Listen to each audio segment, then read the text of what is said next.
Thank the gentleman for yielding. This is my 35th year in the Congress of the United States. I don't know that I've voted against, prior to this year, either a defense appropriation bill or a defense authorization bill. I will vote against this bill.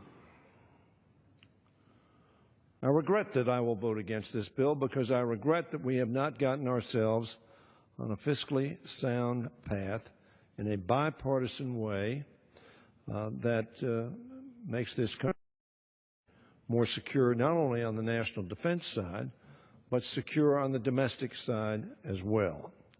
I rise in opposition, Mr. Speaker, to this conference report, which I believe does a disservice to our men and women in uniform and undermines our national security. I do not believe this is the chairman's fault. I want to make that very clear. The chairman has been dealt a hand, and he's trying to play the best hand he can, and I understand that. I agree fully, however, with the ranking member, with his concerns in opposition to this bill, not because most of its substance, but because of the adverse impact it has on so much else. This continues the Republican sequester sneak-around strategy. And what do I mean by that? My Republican colleagues, historically, since I've been here, talk about spending money. What they don't like to do is pay for things. That's, of course, what we do in taxes.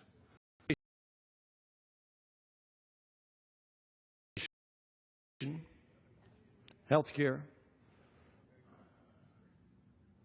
law enforcement, you have to pay for it. And if you want to put a level of doing something, you need to pay for that, or you pass it along to the next generation. This sequester sneak-around strategy of blowing through their own defense spending cap by misusing emergency overseas contingency operations funding for non-emergency based. That's why the Pentagon is opposed to this. That's why the Joint Chiefs believe this is bad fiscal policy for the military. As our military planners and Secretary Carter have made clear, such an approach to funding undermines the Pentagon's long-term planning process, which is based on multi-year budgets and predictable funding streams. Unfortunately, the fiscal policies of the leadership of this House over the last 6 years have been anything but predictable. We avoided a shutdown of government yesterday, notwithstanding the fact 151 of my Republican colleagues voted not to fund government today.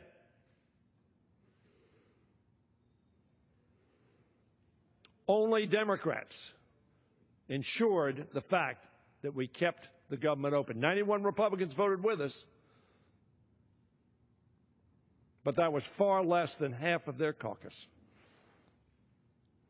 This proposal undermines the chances for a bipartisan budget agreement to replace the sequester before the CR we passed yesterday expires on December 11th. 151 Republicans voted even against keeping government open for a short period of time, approximately 2 months. This approach, including this bill, also harms fundamental national security priorities by characterizing core defense items as part of contingency operations. That is not true. It is not fiscally helpful.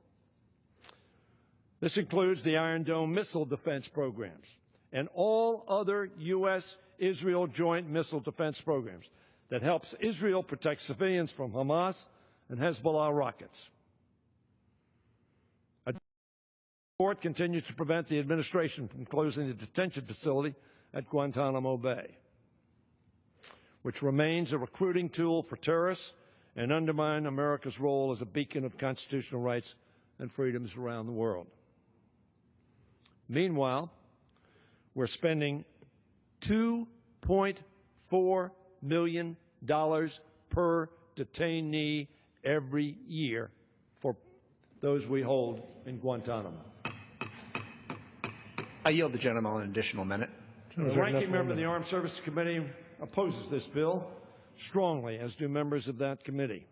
And the President has already made it clear he's going to veto this bill, not because he's against national security. And ironically, Republicans have come to the number that the President proposed.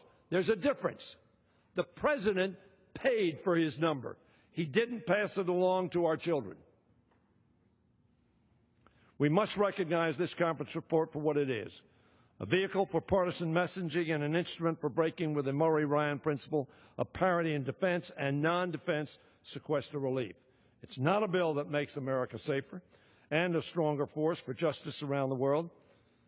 Therefore, I'll oppose it. And I thank my friend, Mr. Smith, once again for his work trying to improve this bill in committee, on this floor, and in conference, and for his untiring work in support of the men and women in our nation's armed services. And I thank the chairman of the committee for the same thing. He was dealt a bad hand. I understand the hand he has to play. It's not good for our country. I urge my colleagues to vote no.